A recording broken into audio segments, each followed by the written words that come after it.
नमस्कार विद्यार्थी मित्रांनो, स्वामी विवेकानंद कोचिंग क्लासेस या यूट्यूब चॅनलमध्ये आपल्या सर्वांचे हार्दिक स्वागत।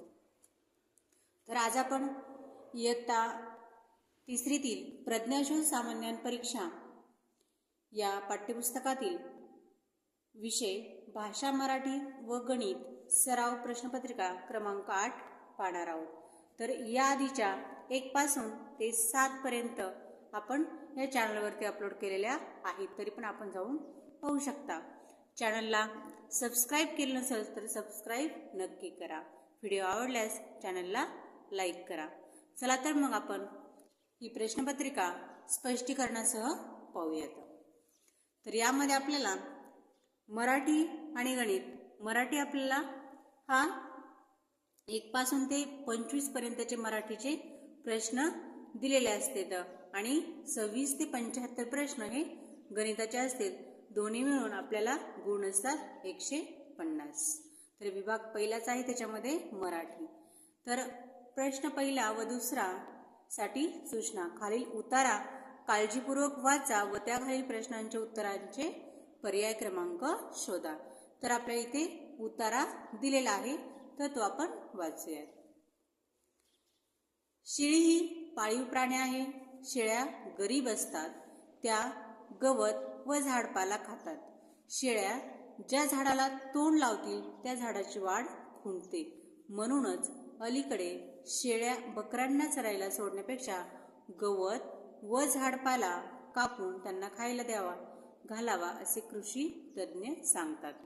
शेळीला गरिबांची गाय म्हणतात, कारण तिची किंमत कमी असून तिला खाद्यही कमी लागते।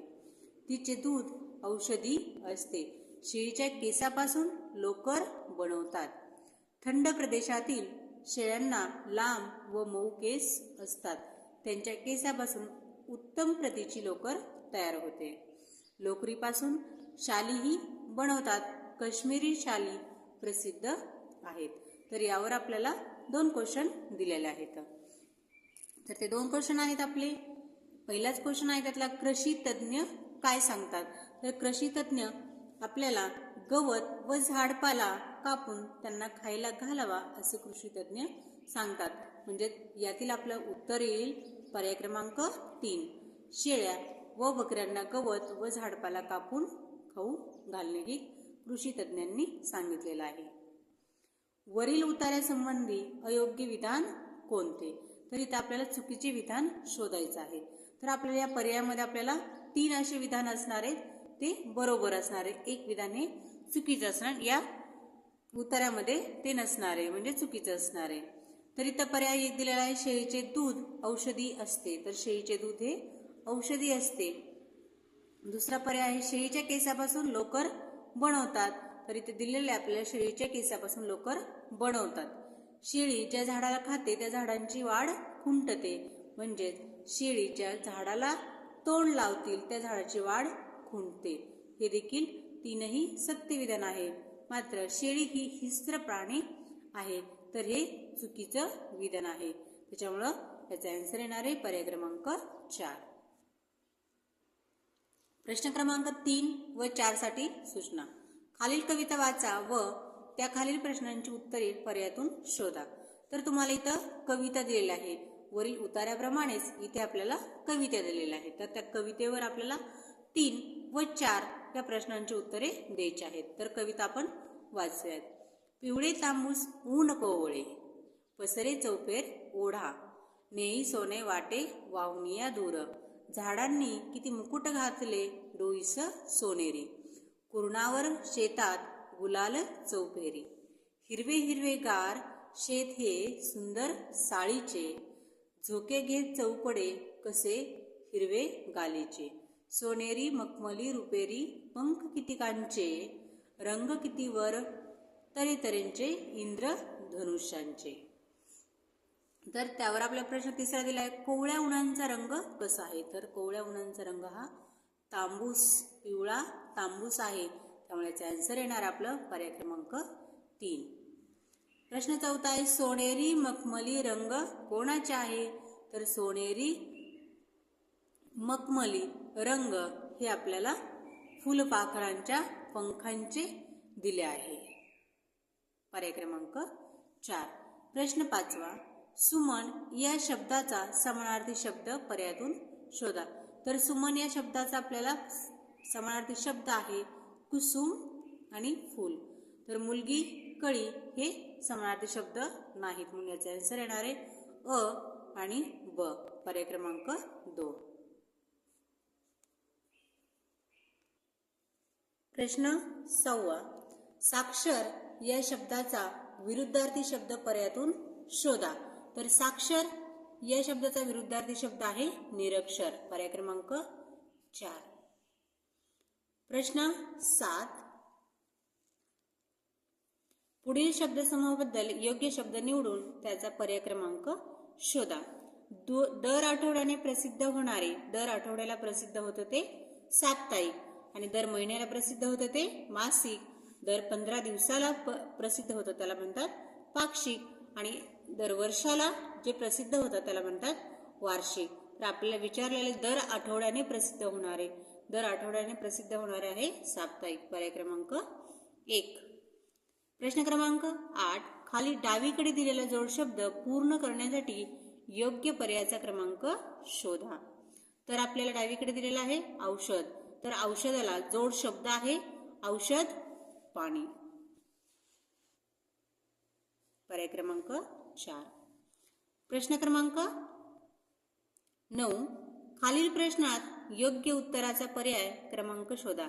मडक्यांची उतरण तशी लाकडांची मुळी असते म्हणून याचा आन्सर येणार आहे पर्याय क्रमांक 3. प्रश्न क्रमांक 10. ज, ट, र, बु या अक्षरांपासून तयार होणाऱ्या अर्थपूर्ण शब्दांचे पहिले अक्षर पर्यायातून शोधा. तर यापासून आपल्याला अक्षर अर्थपूर्ण होणारा अक्षर आहे टरबूज. तर टरबूज हे अर्थपूर्ण यापासून आपल्याला तयार झाले. तर त्यातलं पहिलं अक्षर आहे आपल्याला ट, म्हणजे त्याचा आन्सर येणार आहे पर्याय क्रमांक 2. प्रश्न क्रमांक 11. खालील अपूर्ण मन पूर्ण करणारा शब्दसमूह निवडा व त्याचा पर्याय क्रमांक शोधा. गाढवाला गुळाची चव काय. तर इथं रिकाम्या जागी आपल्याला येणार आहे गुळाची. पर्याय क्रमांक 1. प्रश्न क्रमांक 11 व 13 साठी सूचना. तर खाली दिलेले संवाद वाचून त्याखाली विचारलेल्या प्रश्नांचे उत्तराचे पर्याय क्रमांक शोधा. तर खाली आपल्याला संवाद दिलेला आहे. तर त्यामध्ये आपल्याला 2च प्रकारचे प्रश्न विचारले जातात. त्यामध्ये किती व्यक्ती असतात आणि तो संवाद कोठे घडला अशा प्रकारचे आपल्याला प्रश्न दिलेले असतात. तिथे आपल्याला व्यक्ती दिसतात तिथे आपल्याला एक अंडरलाईन करून घ्यायचे आहे, म्हणजे आपल्याला जेणेकरून प्रश्नांचं उत्तर देण्यात सोपं जातं. तर संवाद आहे. तात्या कोणाकडे चाललात. पंचायतीत जाऊन येतो रे माधव. तू कधी आलास. म्हणजे इथं आपल्याला तात्या आहेत आणि माधव पण आहे. तात्या कालच आला हा, पण तुम्ही कशासाठी निघालात तिकडे. वामनराव कांद्यावर रोग पडला. आता वामनराव बोललेले आहेत. त्यांच्यासाठी पंचायतीतून औषध घेऊन येतो. येताना आमच्या घरी या ना आजोबा. येतो ग छकुली. छकुली त्यांना घरी यायला सांगते. किती गोड आहेस तू. बाजूला हो, समोरून वाहन येत आहे. तर इथे आपला संवाद संपलेला आहे. तर या संवादामध्ये आपल्याला 1, 2, 3 आणि 4 व्यक्तींनी सहभाग घेतलेला आहे. तर 12वा प्रश्न आपल्याला त्याच्यावर विचारला आहे. संवादात किती व्यक्तींनी भाग घेतला असावा. तर 4 व्यक्तींनी भाग घेतलेला आहे. पर्याय क्रमांक 2. प्रश्न क्रमांक 13. औषध आणण्यासाठी कोण चालले आहे. तर औषध आणण्यासाठी तात्या चाललेले आहेत. पर्याय क्रमांक 4. अशा प्रकारे आपल्याला संवादावर प्रश्न विचारतात. प्रश्न पुढचा आहे प्रश्न क्रमांक 14. बाराखडीप्रमाणे शब्दक्रम लावल्यास कोणता शब्द 4थ्या क्रमांकावर येईल. तर इथे आपल्याला बाराखडी पाठ पाहिजे. क पासून ते न पर्यंत आपल्याला इथे शब्द विचारलेले आहेत. तर कोणता शब्द आधी येतो आणि कोणता नंतर येतो हे आपल्याला क्रमाने लावायचे आहेत. तर यामध्ये आपल्याला सगळ्यात आधी येणारा शब्द आहे तो कोल्हा. म्हणजे कोल्हा क पासून सुरुवात होते म्हणून क आपल्याला बाराखडीमध्ये पहिल्यांदाच सुरुवातीला मिळते तो येणार आहे कोल्हा. नंतर आपल्याला कच्या नंतर इथे मिळत आहे आपल्याला वाघ, तर याच्यानंतर आपल्याला वाघ हा शब्द येणार आहे. वाघच्या नंतर आपल्याला मिळणार आहे सिंह, तर सच्या नंतर आपल्याला ह येतं म्हणून आधी येणार सिंह, नंतर येणार हरिण. तर अशा प्रमाणे आपल्याला जोड्या लावून घ्यायच्यात, म्हणजे ते क्रमाने मांडून घ्यायचेत. त्यानंतरच आपल्याला प्रश्नाचं उत्तर द्यायचे. तर चौथ्या क्रमांकावर येईल असा शब्द आहे आपल्याला हरिण, म्हणून याचे आन्सर येणार आहे हरिण, पर्याय क्रमांक 2. प्रश्न क्रमांक 15. विमल पुस्तक वाचते, म्हणजे ती सध्या वाचत आहे, या वाक्याचा काळ ओळखा. तर ती सध्या वाचते म्हणून हे काळ असणार आपला वर्तमान काळ, पर्याय क्रमांक 2. खालील शब्द गटातील नाम नसलेला पर्याय शोधा. तर नाम म्हणजेच नाव, तर अननस, पपई, कलिंगड हे तीनही फळांना दिलेले नाव आहेत, मात्र गोड हे विशेषण आहे, त्यामुळे हा नाम नसलेला शब्द आहे, पर्याय क्रमांक 4.